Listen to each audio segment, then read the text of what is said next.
Hello everybody, this is Julia from JustOneMoreCard.com, and today I have the honor of being a guest designer for the Sweet Stamp shop and introducing some new stamps to you.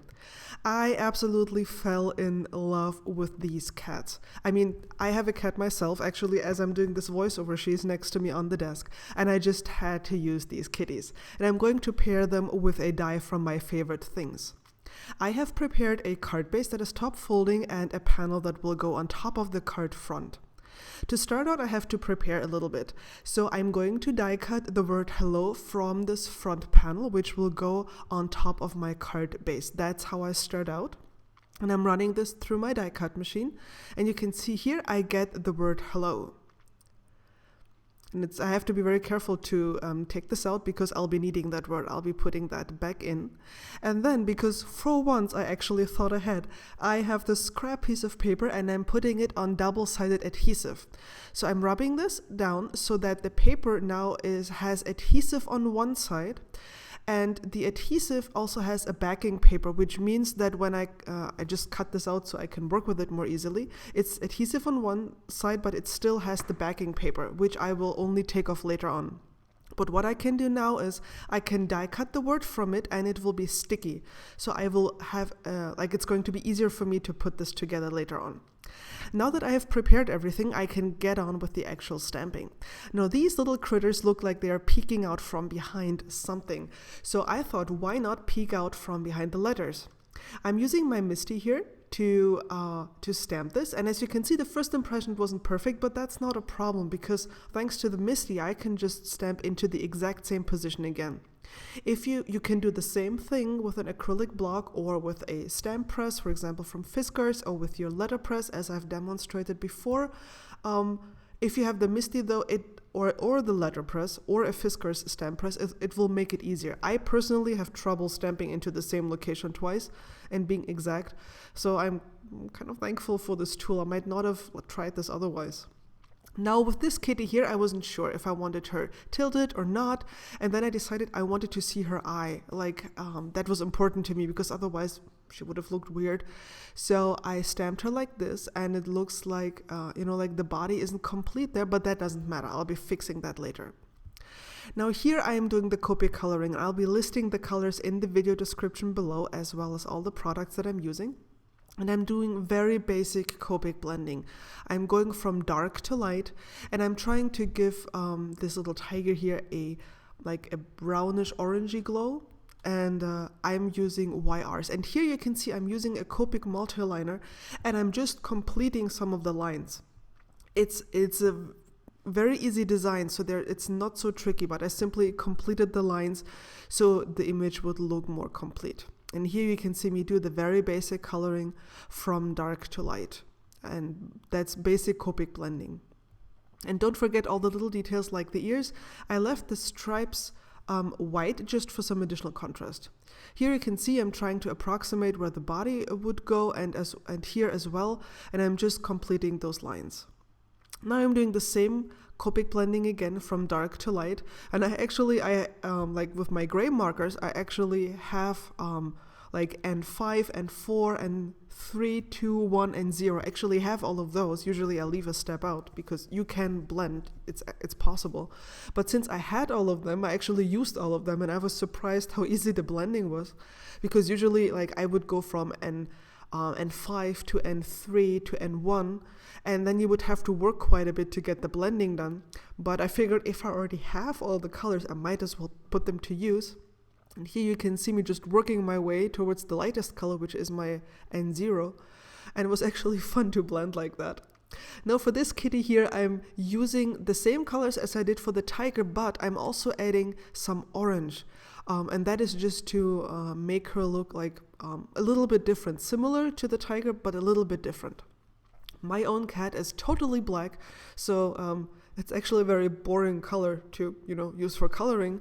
So I had to look up what other colors do cats have, except for, black. Because my colleagues' cat are also black and gray, so it's all the same here. For the rest of my stamping, so I figured, the tiger is looking out from behind the H there, and that kind of tilts the card a little bit to the left, and I needed something to balance it out to the right. So I grabbed this ball of yarn, which is also in the stamp set, and I'm just inking this up with my black ink. I'm using My Favorite Things black licorice ink hybrid ink because that works perfectly with Copics, watercolors, and pencils. And I'm double stamping this as well, just to be on the safe side. And because I can, I'm enjoying that a lot. And of course, I'm also using the Misty to stamp my sentiment, because I usually mess up on the sentiment. It's like, I'm just going to quickly stamp it, and then it doesn't work out. Now, before I put the card together, I'm I'm simply cutting a strip of pattern paper here, and then I'm grabbing my panel on which I have just colored those cats, and I'm cutting off a strip that is a little smaller than the pattern paper that I just cut. Now I'm adhering that pattern paper to my card base. This is at the bottom of my card base, so that is actually where it will open. You remember this is a top folding card base, so I'm adhering this to the bottom of the front of the card base. Here you can see it, and then I'm just using my scissors to trim off the excess. And then I'm putting my panel right on top of this. I'm flush mounting this to the card base, so there's no foam behind it. This is just regular adhesive, so it's nice and flat. You can see that the pattern paper peeks out from underneath there. And it doesn't look great yet, but just wait. I'm grabbing those word die cuts that I used. And you remember I put a double-sided adhesive on the back of that paper. And now it's basically a sticker, and I can just carefully, because you can't really move that around once it's down there, putting this into this opening. And then I'm just tracing these critters and seeing if I might need to extend their bodies just a little bit. Because if I do it now, it's going to be 3 layers of this hello, and this is the first layer. If I do it now and I accidentally get some marker onto the word, it doesn't matter because it will be covered up. But I found it was, I actually only thought of that now. I could have, of course, done it before I started to inlay the die cuts, but I don't always think of stuff immediately. So here's the second layer. This is also adhesive on the back.